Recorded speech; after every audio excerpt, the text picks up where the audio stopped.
If your city had some of the most desirable, in demand neighborhoods in the whole country, would you drive a freeway right through all of it? Well, that's what New York City planners did in Brooklyn back in the mid 20th century. And decades later, the Brooklyn-Queens Expressway is still standing, but sections of it are already beyond their intended lifespan, and it's time for the city to decide what comes next. Well, I was in New York recently and I spent a couple days exploring the BQE and adjacent neighborhoods, thinking about past and present harms and a different vision for what it could be. Some of what I saw and experienced is kind of insane, and today I'm sharing all of it. But before we get into all of this, let's define what we're talking about. The Brooklyn-Queens Expressway is what it sounds like. It's a freeway that connects from the Gowanus Expressway down in Carroll Gardens, Brooklyn, about 9 miles up to Grand Central Parkway near LaGuardia Airport in Queens. In some ways, it's the same as a lot of urban freeways that were built in the US in the mid 20th century, but today I'm going to make the argument that the BQE is uniquely bad because of the sheer opportunity cost of all the developable land it displaces, and the disruption and harm it inflicts on the neighborhoods it runs through. What kinds of harms? Well, I can give you a quick list, but what I want to do today is give you an up close and personal view of what it's like living in some of the great urban neighborhoods in our entire nation, but right next to a freeway. So this video is going to focus on present day conditions and the path forward for the BQE, but the history behind it is fascinating and important, like why the BQE was considered necessary at all and how the alignment that exists today was selected, and the politics of destruction and displacement that echo in the stories of basically every urban freeway in the US. There is a great new documentary from Segregation by Design that explores all of this, which I'll link down in the description. But also, as we explore different segments of the BQE, you're gonna come face to face with locations where it still feels like there's a whole neighborhood that's just biding its time, waiting to be knit back together.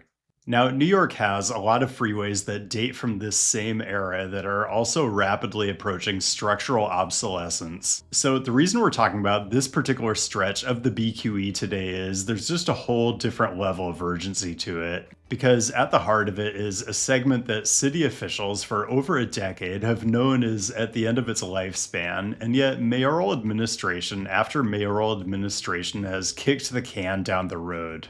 Well, we're a few months into yet another administration, so it's really the perfect time to reopen the question. Does the BQE as it exists today reflect the future New Yorkers want, or is it time to rethink it altogether? Let's get you oriented for today's tour. We're going to go south to north through some of the most iconic neighborhoods in Brooklyn, and I'll use the city's terminology for the segments we're looking at. The Cobble Hill Trench through Carroll Gardens and Cobble Hill, the Triple Cantilever through Brooklyn Heights, the downtown Brooklyn segment, which includes Dumbo, the Navy Yard Viaduct through Fort Greene and Clinton Hill, and the Williamsburg Trench. Let's start at the interchange with the Gowanus Expressway, where the BQE proper begins and heads north, while the expressway itself heads due northwest into the Brooklyn Battery Tunnel to Manhattan. I'm not necessarily a fan of the Gowanus Expressway either, but you can at least squint and see the logic of having a limited access facility connecting to the tunnel. But this first segment of the BQE, running through Carroll Gardens, is kind of symptomatic of the whole thing. Carroll Gardens is a classic inner Brooklyn neighborhood full of the kind of residential density and walkability and subway access that is found almost nowhere else in the US. And there are parts of the neighborhood where you can almost forget that the BQE exists, but the low rumble of the freeway is present no matter where you are, and there's a lot of Carroll Gardens where the sound is almost overwhelming.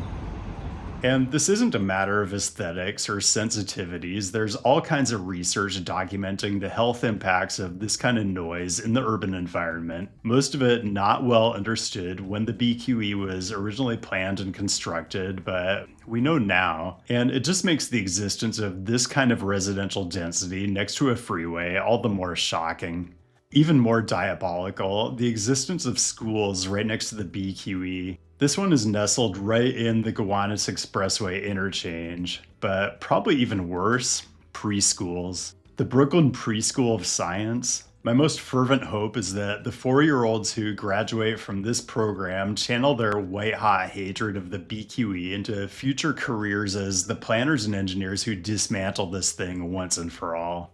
The other thing you're going to see all along the alignment are playgrounds and ball fields that have been wedged into the odd little chopped up parcels the construction of the BQE left behind. Like, it's bad enough that we're asking kids to engage in strenuous physical activity inside the cloud of microplastics and hazardous chemicals that envelop the BQE, but to add insult to injury, how exactly do you call your Little League teammate off a fly ball with this kind of ambient sound level? It's just insane stuff.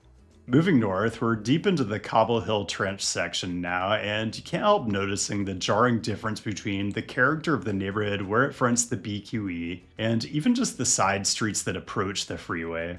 Brownstone residential, but also commercial corridors like Union Street just west of the BQE. Still a great street, but it doesn't have the natural walkable connection to the core of Cobble Hill on the east side of the BQE that it once had and still should.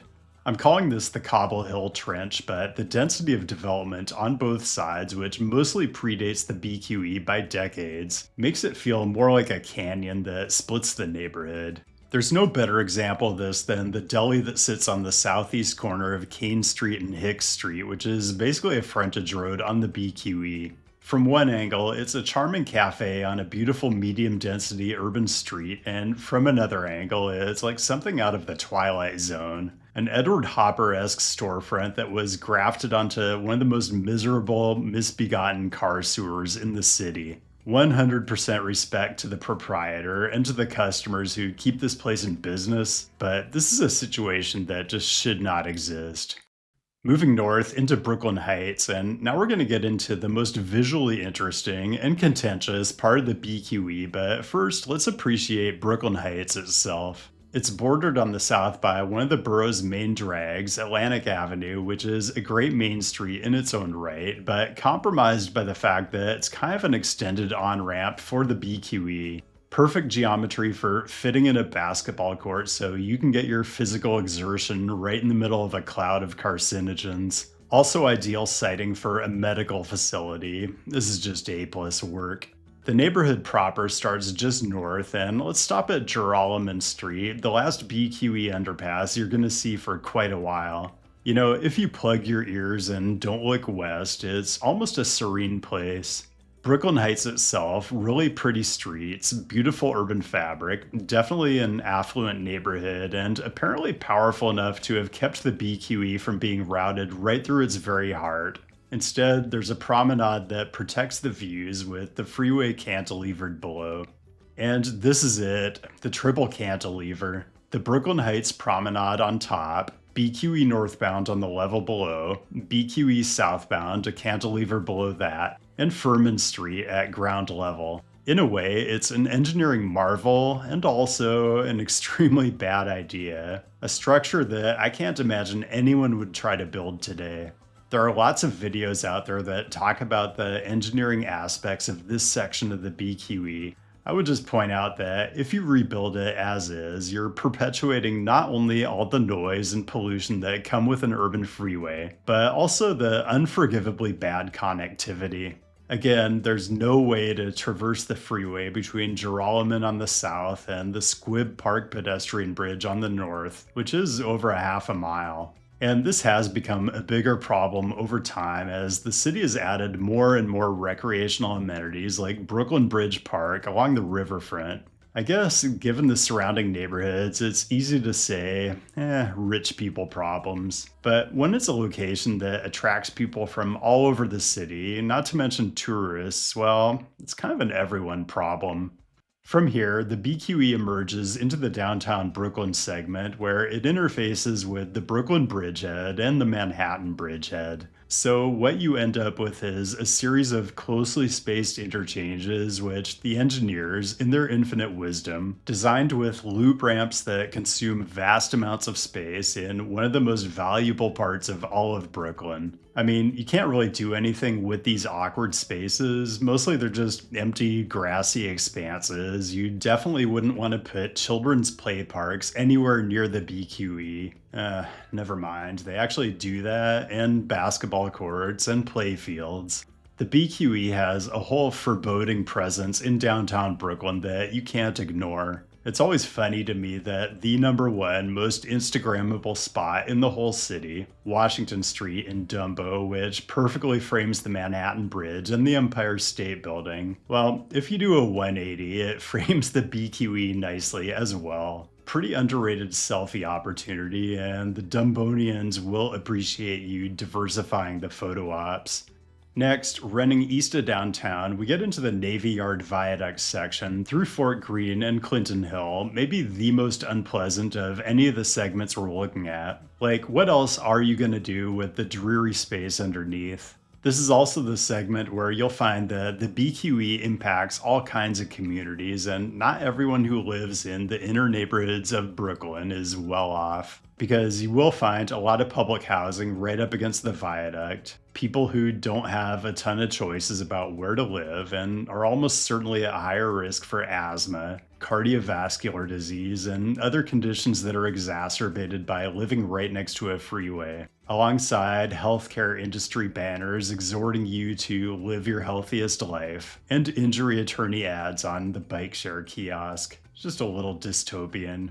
These are actually great neighborhoods, you just wouldn't know it from Park Avenue, where the viaduct runs. You go one block south to Myrtle Avenue, it's like a different world.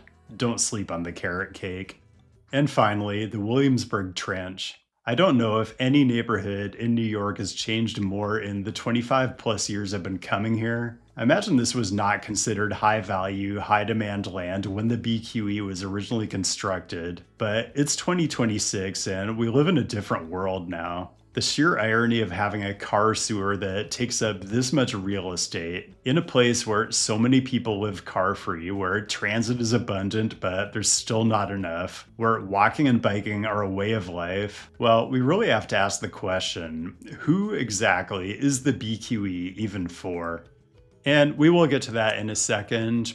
Brief reminder to engage the screen elements of your choice if you want to inflict this content on a wider pool of potential victims. And connect on the apps to stay up to date on my travels. I do advertise most of the places I'm going, but not all, so mystery content coming soon.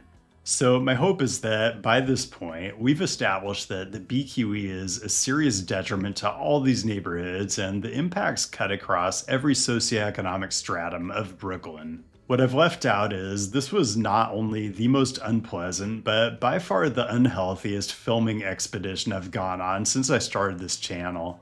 After about an hour, my eyes and nose started running uncontrollably. I started getting a low-grade headache. I'm normally a pretty sturdy Irish dude who doesn't show symptoms easily, but this was a nightmare, and by the time I got an L train in Williamsburg to come back to my hotel, I was just coated in fine roadway dust. I got over it, but what I can't get over is the people who live next to this thing have to live that way every day. I'm lucky to just be out doing some danger tourism, and I do love exploring neighborhoods in this city. New York does so many things so well, but knowing what I know about the health impacts of urban freeways, the existence of this thing in these great neighborhoods that are such a huge asset to the city, just makes me irrationally angry.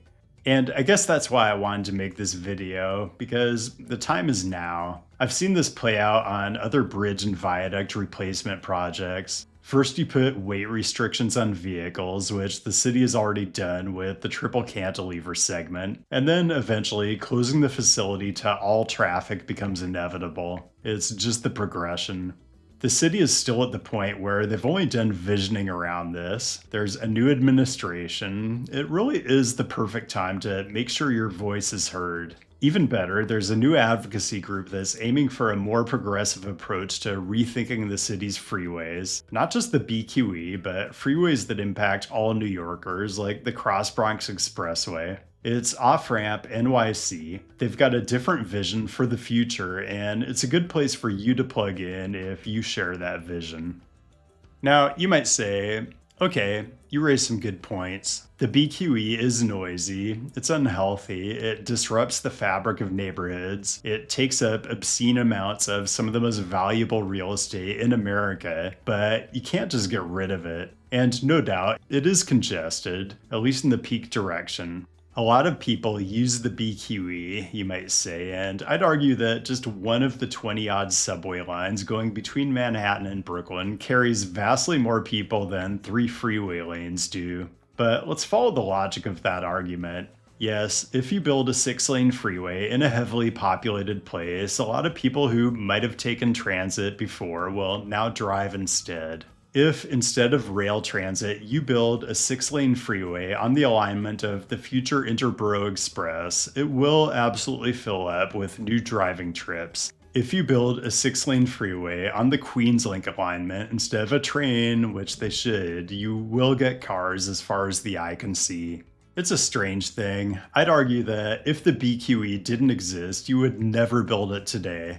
Not just because environmental regulations would make it way more difficult and expensive than it was in the middle of the 20th century, but because it would be such an obviously idiotic idea. Who builds freeways through places like this? But because it's something that already exists, never mind the highly questionable planning philosophy and morality under which it was conceived, we're all hostage to it. I doubt if I'm coining this, but I call it the incumbency bias of infrastructure. And in a lot of ways, New York City benefits from this kind of incumbency bias, but there are places where the principle is not working in the city's favor. The other argument that tends to be persuasive with politicians on any kind of freeway project is that freight movement is critical to the city's economy, and this is a freight corridor. I am a little sympathetic to that. Freight movement is important, but I'm just skeptical how useful a facility like this is for freight movement when the vast majority of vehicles clogging it up don't appear to be moving any cargo other than the drivers themselves. There was a time when a lot more heavy industry existed along this corridor, and the argument made more sense. But it's 2026, there's been a lot of residential conversion. Freight movement is still important, but the nature of it and the technology behind it have evolved enormously since the BQE was built. So the BQE is an artifact of a certain era in the city's history, but the question New Yorkers really need to ask is, what kind of city do we want?